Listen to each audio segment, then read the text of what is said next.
တင်ကြခဲ့ရင်ခွဲရတော့မလားဆိုပြီးစိတ်ပူနေတဲ့မျိုးသမီးတွေတင်ကြခဲ့ရင်မခွဲစိတ်ရပဲတက်တာစီနိုင်မယ်နီးလန်း၅ချက်ကိုမျှဝေပေးသွားပါမယ်တင်ကြချင်းစကားသာအဆင့်1အဆင့်2နေထားတွေဖြစ်တဲ့လေးထွက်များလာတာတွေစီးစက်တဲ့ခါးတွေမှာနာကျင်တာမွေးလန်းချောင်းထဲမှာတစ်ဆုပ်ဆုပ်ခံစားရတာလေးလံလိုခံစားချက်တွေဖြစ်လာပြီဆိုရင်တော့ခွဲစိတ်ရတဲ့အထိပုံမစိုးသေးဖို့အတွက်ဒီ၅ချက်ကိုခရူးဆိုင်ပေးဖို့လိုအပ်ပါတယ်နံပါတ်1လေးလံတာတွေကိုမမပါနဲ့ရေဘူးရေပုံးတွေစံအိတ်လိုမျိုးလေးလံတဲ့အရာတွေမှတာတွေနဲ့ကလေးကိုအကြာကြီးချီတယ်ဆိုတဲ့နေသားတွေကတင်ကိုထိမ့်မှတ်ထားတဲ့ကြွက်သားတွေကိုပိုအားနေသွားစေနိုင်ပါတယ်နံပါတ်2အချက်ကတော့ဝင်းချုပ်ခြင်းမဖြစ်အောင်ထိမ့်ဖို့ပါ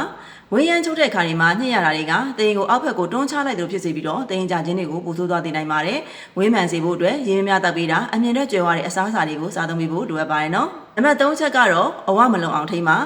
ဝေရန်တက်တာအဝလွန်တဲ့ခါတွေမှာဆိုရင်ဝမ်းပိုက်ပူလာတာတွေကတင်ကြခြင်းတွေကြွက်သားအားနေခြင်းတွေကိုပိုပြီးဖြစ်စေပါတယ်နံပါတ်4အချက်ကတော့လေ့ကျင့်ခန်းပုံမှန်လုပ်ရမှာပါ